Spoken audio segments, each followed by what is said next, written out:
The Stop Killing Games was doomed. Now it can't be stopped. If you don't know what Stop Killing Games was, it was essentially an initiative created by gamers. They had to get like 1 million signatures or whatever, and they kind of stalled out on it. But basically, they're trying to stop companies from having the ability to kill games once you buy them. So, a lot of these games require you to be online, whatever it is, and eventually they stop supporting the game, which is fine, but then they also kill the game. They deactivate the servers, you can no longer play the game. That's kind of shitty, right? Especially if you've purchased the game outright, and it's maybe even a single-player game. There's no reason to discontinue the ability to play the game. Well, that's what this whole initiative was about, and we saw Mr. Pirate Software. He came out not too long ago and basically shit on the entire initiative because he came at it from a developer's point of view and said, well, what are you going to do, have World of Warcraft supported for the rest of our lives? And I don't think that's what the initiative was about. He had a misunderstanding. But anyways, his shit talking about the initiative essentially launched it into the stratosphere in terms of signatures. So when they thought that this initiative was dead, well, it's back alive. It has been resurrected. And now, Stop Killing Games looks like it's going to get the 1 million signatures it needed to stop AAA companies from killing your games. Let's check out what all this is about here in a nice summary from Bellular. Okay, this one's going to be fun. So, the Stop Killing Games initiative is almost over, and the last time we covered it, the European Citizens Initiative, which is the part of it that matters the most, had just opened. And as of right now, you've got just days to join it, meaning that this is your last chance to make your voice heard and hopefully prevent the games that you buy from being destroyed. But here's the thing, until last week, it really did seem to be rather doomed. They needed hundreds and hundreds and hundreds, over 500,000 more signatures. But, well, right now, it's gaining thousands an hour. It's funny. The reason why is quite... This is freaking hilarious. The fact that he talked shit about it, yeah, I'm sure he's going to get into it, and that's what led to these signature goals all of a sudden being, like, possible to achieve. And by the way, you might be sitting in some other country and you're like, why does the European Citizens Initiative matter to me? Well, I mean, Europeans, honestly, when it comes to regulations, like in the video game and tech zones, they're honestly the leaders in it. Like, America's very, we're capitalistic here, right? We're just going to let people, be degenerative, let companies, milk us for every dollar we've got. But Europe tends to be a little bit on the safer side when it comes to that. I mean, the reason why your iPhone currently uses USB-C chargers, if you have the newest version of it, is because of fucking Europe. It has nothing to do with the U.S. We were still going to let Apple milk us for their fucking lightning cables. But that kind of stuff, and also video games in terms of like loot boxes and stuff like that. Europe was a leader in terms of, stopping loot boxes from milking children for all they're worth. So these kind of European initiatives, they tend to leak over into other countries once they go live. So if this Stop Killing Games thing does kick off in Europe, it is going to help the Americans, the South Americans, Australians, and everybody else around the world once it does happen. Funny. So here's what happened. They needed to hit 1 million signatures, but after months of stalling, they only had 450k. But then, over the horizon, a savior came. That savior is Pirate Software. And that's because his opposition, plus a few pinches of World of Warcraft, sparked a drama that is now surging signatures to the tune of over 240,000 in just 7 days. So, time to get you up to speed. It all began last year when the darlings at Ubisoft shut down the crew. Now, they didn't just shut down the online features, they shut down everything, because as it turns out, even the single player required the online component. That basically meant that your copy of the crew was, dead. Yeah, no longer a thing that you could really do They anything bricked with. it. So, Ross Scott from Accursed Farms was not a fan of this, so he started a movement. Now, you may know Ross from things like Freeman's Mind or Dead Game News, and his plan, right, was to use the law, not change.org, to actually change things here. And it certainly seems that now, a year on, he actually may succeed in a way. So basically, right, Ross believes that consumers bought a product with games like The Crew, and that product was then taken away. Right. But from Ubisoft's perspective, it's rather different. They argue that they sold a license exactly. to a live service. Here's the thing, like when you're selling, I understand some licensing shit, as a patent attorney, so IP is the most valuable thing. It is. It's true. It's the most valuable thing, maybe besides real estate in the world. So when you look at IP, when you purchase a product, a lot of times what you're purchasing is also a license to use that product. So even your phone, you look at your phone, there's companies like Qualcomm out there. They make tons of money, not off of selling their chips, but selling the IP that comes with their chips. So every Qualcomm chip that's in one of your phones, not only did Apple have to pay to acquire the chip to put it into your phone, they also paid a license to all the IP that goes into that chip. And they're paying a license for every single chip they put into their phone, and then that cost is passed down to the customer. So the customer's paying for the license to use the chip. Now, the difference here between the game and the phone is when you purchase the phone, you're essentially getting an irrevocable license. Right? That license can never be taken away from you. Qualcomm cannot break your phone if you have it 15 years from now because, they want to take the IP license away. That's not how it works. You've essentially purchased an irrevocable license to use the product in the way it's meant. Sometimes there's some language in there about using the product in a broken way, right? And if you break it, then too bad, it's your fault. Basically jailbreaking shit, stuff like that. But when it comes to video games, you're not really purchasing something in your hand anymore. I mean, yeah, you used to purchase the disc, but what the fuck is the disc worth? Absolutely nothing without the IP that's written on it. So essentially what they're trying to argue here is that, okay, this should be an irrevocable license. You make the purchase, right? So you should be able to play it forever. This is not like a term. You didn't make the purchase and they told you, okay, congratulations, here's your 5-year contract to use our IP. And that'll lapse and you got to renew it after 5 years. So that's the whole thing. Yeah, nerd. I understand this shit, believe it or not. So they're trying to basically argue that this irrevocable license purchase is happening here the same way it happens in your phone or anywhere else. Service that they could simply end whenever they wanted. So put simply, what this movement aims to do is to address this grey area so that at the very least, people would get formal clarity on what they were actually buying. Best case scenario would involve something basically with more teeth. Now, this was all multi-pronged. There was a UK campaign that hit problems early on with the government claiming that existing laws already cover the issue. As for the US, well, basically, it was never an option because of already settled law. Now, because of this, stuff looked grim. But last summer, another path opened, and that path was the EU Citizens Initiative. So, this lets EU citizens propose legislative agendas, and this proposal was very simple. Stop destroying video games. Yeah. And what it would require certainly does sound simple. It's that any game sold in the future would have to prepare for the eventuality or the possibility of server shutdowns, that they would need to remain in a functional, playable state. Now, this could be through, say... Yeah, it doesn't mean they have to support it for the rest of their lives. It doesn't mean World of Warcraft has to continue on forever as an MMO, right? It just means that you would need a playable state of the game to continue forward.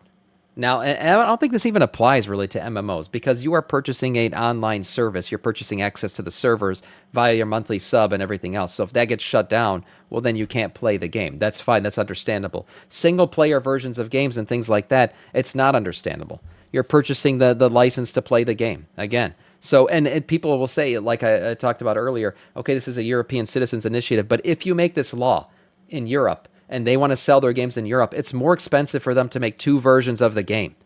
They're just going to make the single version that can continue on forever and sell it all over the world, rather than make an iPhone with a Lightning port and one with a USB-C port. It doesn't make sense to make 2 versions. So like I said, this benefit would spread all around the world. Player access, maybe through peer-to-peer connections, opening up private server stuff. You get the point, right? But actually, what's key right now is that at this point, the implementation details are actually not required. The way this works is that if it is successful, the EU will then have 6 months to respond, and if they say yes, then they will adopt a resolution. And that would guide EU activity, but it would not instantly mean a whole bunch of new super hasty laws. But make no mistake, it would actually matter. And that's because EU policy has got global impact. I mean, it's pretty obvious now. Just look at Apple and Google for one example. Now, for this, all that's needed is A, 1 million signatures, and B, a minimum threshold being passed in at least 7 EU countries, which basically just exists. So, I don't know. If the French all get together and want something that nobody else wants and only one country passes, then hey, the EU's safe. Anyway, you get the point. That is the challenge. Those are the stakes. So here's what happened next. Going through the requirements, the regional thresholds do seem to be quite manageable, right? Now, the 1 million signatures is quite a lot. I mean, a hell of a lot. And success there will require a multilingual international campaign, one that's actually centered on EU citizens. Who is leading it? Well, an English-speaking YouTuber with a cult following, which I mean in a positive way, just so I'm being clear. But basically, it's not a huge number of people. Now, this story obviously did cut through. Loads of people covered it, us included, and the early momentum was really strong. until it wasn't. Now, this is because some things fell through, one being a planned feature in GOG's email newsletter that was tanked by that company having layoffs. Even Heineken, yes, Heineken, the beer people, wanted to include the campaign in their marketing, but only after the petition ended. But there is another one, and I think I know it's the one you want me to talk about. It's the pirate. Okay, Yeah. TLDR. Pirate Software opposed... If you don't know who Pirate Software is, you probably don't play WoW. I mean, he's not just a WoW player. His dad was a Blizzard dev. He always talks about that. But the main thing is, too, recently, he had the whole drama where he roached out in a dungeon during Classic Hardcore, and the other streamers died. He was part of the whole OnlyFans guild and everything like that. So a bunch of drama has been following this man. So anyways, because his dad was a dev, he tried to take the side of the developers when it came to this whole initiative. And he was basically saying that you can't keep games alive forever, and you can't allow, a game like World of Warcraft to never be shut down. That doesn't make sense. And he was wrong. He was basically interpreting the initiative in an incorrect way. And maybe Bellular will talk about how he was incorrect. But this basically galvanized everybody against him even more to sign the petition. The initiative. This is back when it all kicked off. So what I'll do here is boil down what I essentially think is the best. He was also a Blizzard employee, was he? I mean, I know he always talks about his dad. Okay, he was a Blizzard employee too. Of his argument, which is essentially that in very many cases, I think his dad was higher up. Regulation often actually helps the incumbents. In this case, would help the AAA companies. The reason being that they would be the only companies with the resources to actually overcome the regulations. That is actually a fair enough, reasonable argument, but I think in practice, it's fair to say that Pirate Software, in his 2 videos, was not really steel manning his opposition. There were some errors, wasn't really a great situation. But really in this story, there's a key thing to remember. The initial, I'll say drama, let's just say hot public disagreement, that with Pirate happened when, let's just say, his internet stocks were in a slightly different and altogether more healthy place. Since then, he was involved in a major World of Warcraft drama, which that's what I mentioned. I don't like doing drama, but in this case, it does actually inform how the news would play out. As for the initiative, well, by the following April, signatures were just sitting at 425k. That's not even halfway, and only 25,000 signatures had been added between April and last week. So it basically was dead in the water. Momentum from the previous summer had completely fizzled out. But then, with only weeks to go, Scott posted his video.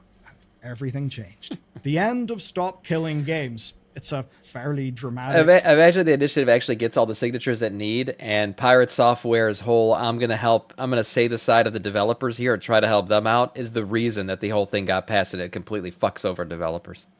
Somber title for a video, and one that is fair. It absolutely did appear to be dead. It was a final plea and an explainer made by a very, very tired-looking man. It was clear to me that the campaign had taken its toll. Scott admitted as much. One choice quote, "It's like asking someone with severe dyslexia to write a book report on war and peace. I am the wrong person for that job." And I think that does speak to the absolutely mammoth amount of work that doing anything like this would actually require.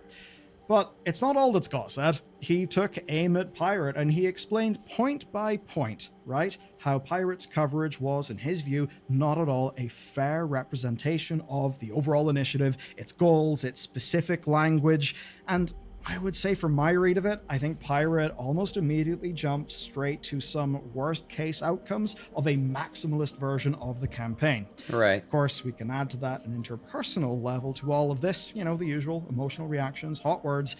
But if it was just that, if it was only that, well, what happened would not really be what has happened. So let's talk about World of Warcraft. As I said, I hate covering drama, but today this was his main straw man argument, was that, MMORPGs cannot continue on forever. That was his main thing.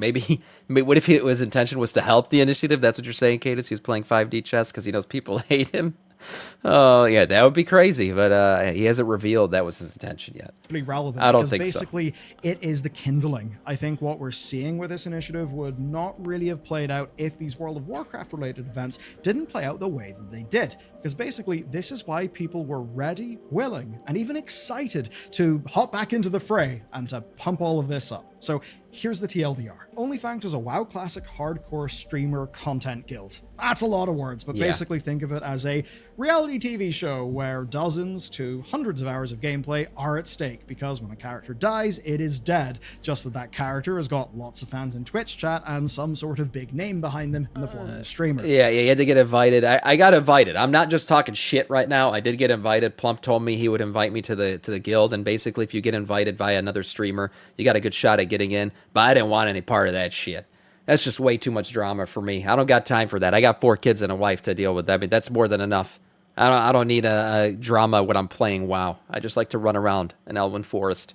Maybe head over to the Alliance Pride Inn on Moonguard when they off time. But that's about it. Pirate, along with other streamers, were doing a dungeon in this game. And that dungeon went poorly. People died, and of course, whenever they died, that means they lose their characters that they progressed. Now you might be thinking, so what? A World of Warcraft dungeon run went bad and people lost their characters in a hardcore server. Why is that a news story?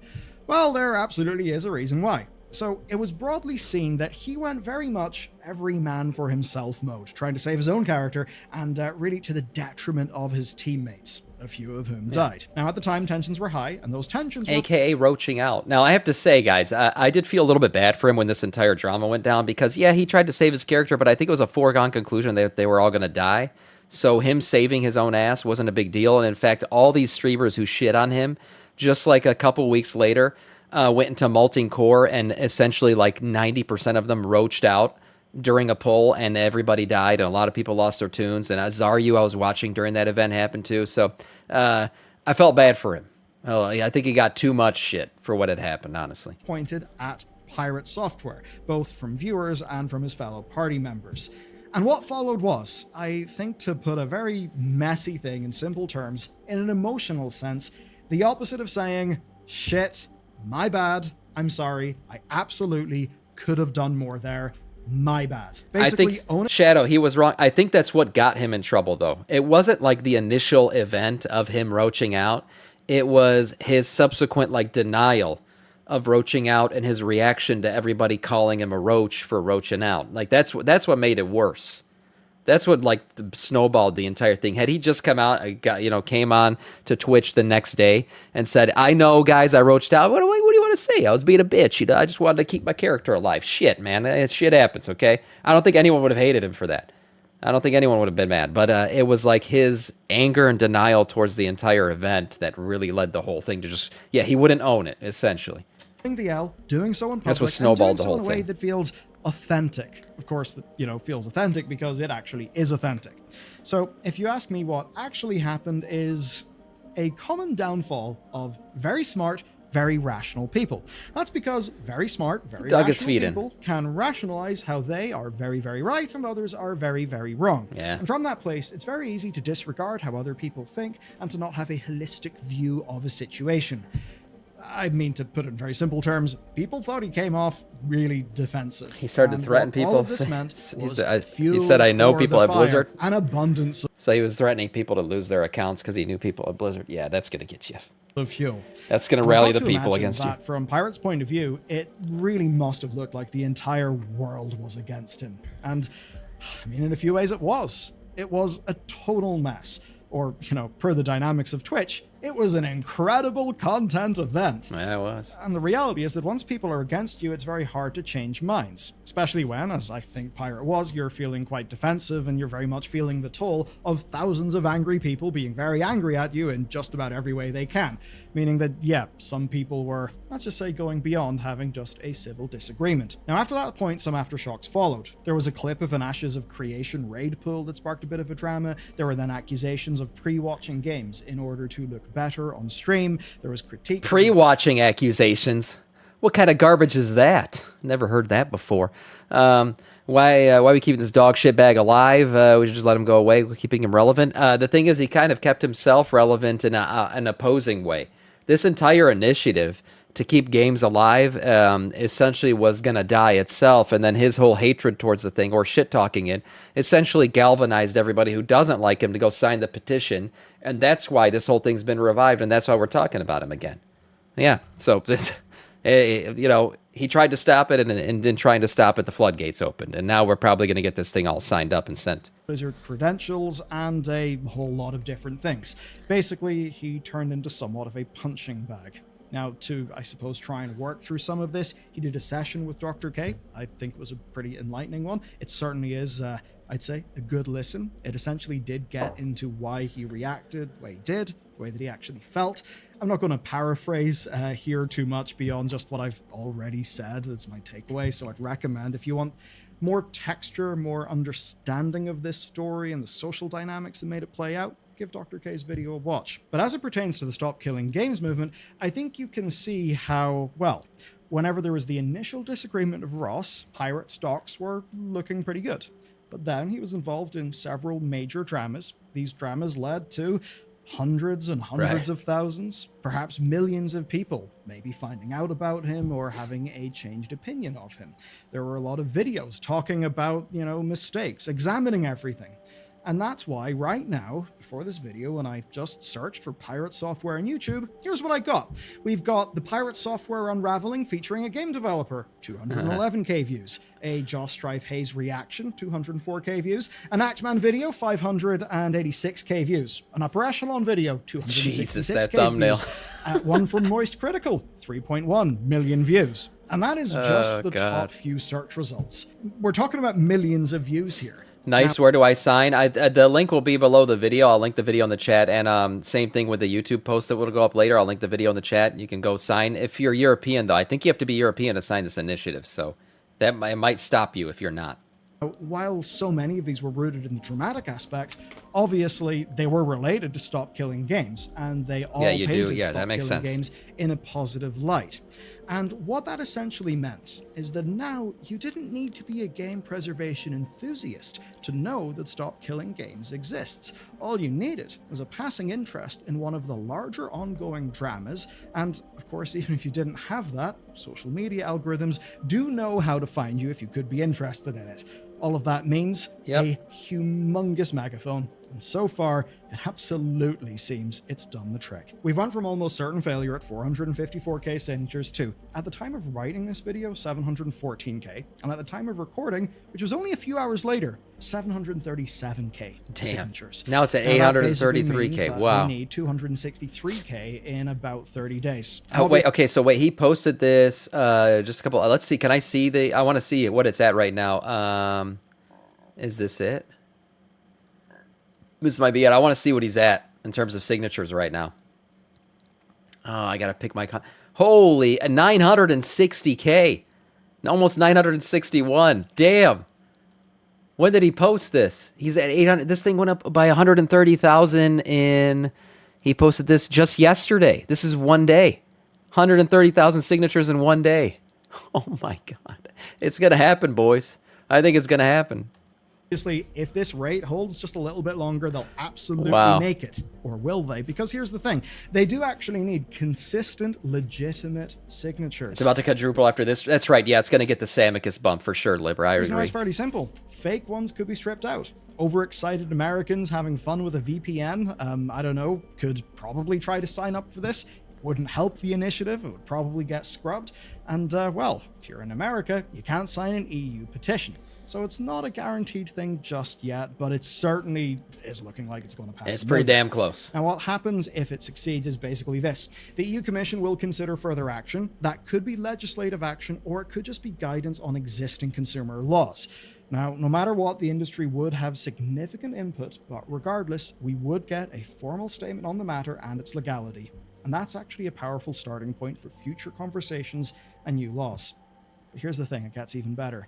Because those conversations have already begun, and we've already started to make progress. Through all the noise and all the drama, the core problem is fairly simple. That audiences often think they're buying a product when they buy a game, but in reality, they're actually buying licenses. Now, since October, Steam explicitly states that all purchases are licenses, that it's not ownership. And that was always the case, it's just that now it's no longer hidden in their EULA. And Valve's timing was, let's just say, curious here. That's because California signed AB 2426, stating that any media that you can't permanently access offline must be labeled as a license, not a product. Now, another side to this is companies seeing PR opportunities, and there's a beautiful irony Ubisoft. Yes, the very company that started... By the way, California passing this law. California is like the Europe of the U.S. Typically, California leads the law creation in terms of consumer protections and things like that. And then the rest of the U.S. follows suit because just like I mentioned, when someone's selling in Europe and selling in America, they're not going to make two different products. If somebody's selling in the U.S., they're not going to make two different products for different states.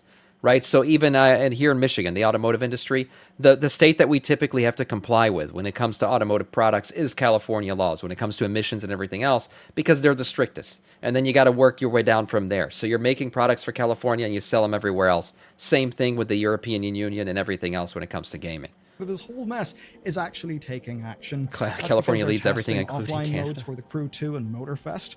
And I think it's fairly clear that the Stop Killing Games movement inspired this. So, you know what? In certain ways, it's already winning. Now, another thing that could inspire this was an actual lawsuit, specifically a Californian one about the closure of the Crew. But that lawsuit is actually facing some problems right now. And that's because of a Final Fantasy XI related precedent that lets companies remove users from games. Because, well, as a user, all you've bought is a license, and that can be revoked. That's a ruling that obviously plays to Ubisoft's advantage in that lawsuit, but looking at the big picture, But doesn't Final Fantasy, wasn't this, you have to pay a subscription fee, so then that's like what I mentioned about WoW. If you pay a subscription fee, it's a different thing. When it's first filed, due in no small part to the game's transparent statement that players would be required to pay a subscription fee. Exactly, so I don't know if that kills the Crew's lawsuit. Because if you're paying a subscription fee, you're essentially paying for that access to that license every single month. And if you're no longer allowed to pay for the subscription, you're no longer able to acquire the license. That kind of goes hand in hand. So anything that requires a sub is pretty easy to cancel on people. Now, I think you can free-to-play Final Fantasy, can't you? Like, there's a free-to-play version, maybe. I'm pretty sure there is. Maybe that plays a different role there. But in terms of, like, the subscription fee, I'm pretty sure that came up in that case. Can be revoked. That's a ruling that obviously doesn't plays apply to to the Ubisoft's Crew. advantage in that lawsuit. But looking at the big picture, we actually do see the developers are choosing to address these issues. And not because they're being forced to by the law, seemingly because they want to. But there are many reasons for that. It could be PR, or it could simply be because they see what way the wind is blowing. Here's something cool. Take a look at Supermove's World of Parkour. This is an indie game that failed. Legal obligations prevent keeping the online functions active, but existing owners can still play it in single player. There's another example. Whenever Blizzard Entertainment purchased Spellbreak's developer, they obviously stopped the game. But months later, they released a peer-to-peer version of the game on itch.io. That's awesome. Nice. And before all of this, Valen Studios ended Knockout City, but they made sure that private servers still would work. Wow. This is basically amazing. Just don't be a dick. Basically, just don't be a dick. Don't dick people over and things will be fine. Look at these companies doing good things. I mean, look at Blizzard. Shocker. They did something really nice there. Yeah, you let the game continue on. If you're not going to try to make money off the game anymore, you're not going to monetize the game anymore, putting it on a private server edition's a pretty good idea. Why not? Why not keep good faith with your customers? They'll come back and buy other products. Even though you're not going to make money off of this product anymore, you're keeping the good faith alive, so they'll still want to purchase other things from you in the future. This is a great idea in terms of business. 3 indie teams. And you don't have to do find a way anything. to- If it's a private server, it's running off of other people's shit. You're literally just allowing people to still access it. It's not costing the company any money to do that. preserve their games retroactively. It is good shit. It matters. Now, yes, it is the case that player counts may be in the single digits, but it preserves gaming history. If a bunch of people want to play one of these games together, they actually can. And if Stop Killing Games passes, developers would have to consider things like this, not retroactively, but from day one. And that doesn't mean you can no longer make an MMO. You can still make Helldivers, but you'll need to sell your games correctly. You'll need to label them as what they actually are. Right. Are they products or are they licenses? And you'd need to provide some sort of exit plan whenever servers shut down.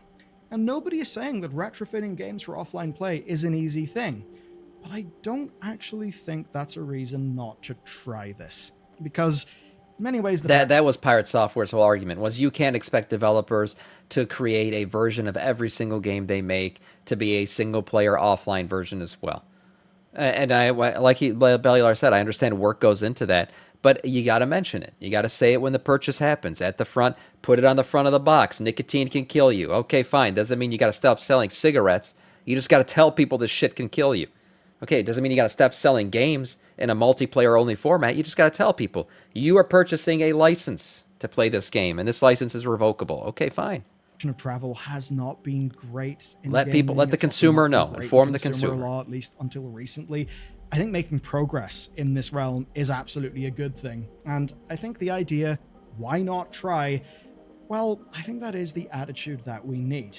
Of course, as for some of the reasons why not, you likely heard those from Pirate Software. I think most people are thinking that on balance, no, it's actually worth giving this a shot. I think the benefits to consumer awareness, consumer protections, and, well, game preservation are pretty damn good reason why we should actually try. So, it's up to you. My question is simple. Why not give it a try? You can find the thing linked down below, and, well, if you want to see an example of consumers not being treated fantastically, Capcom, you're being naughty and it's time to call you out. You can find out all about it in this next video.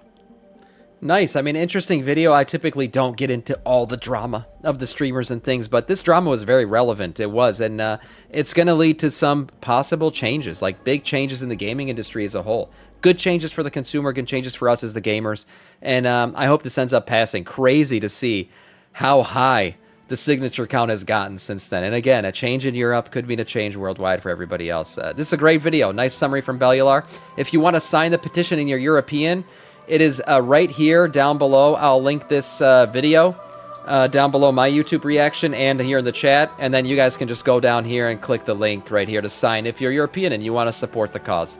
Nice video from Bellular.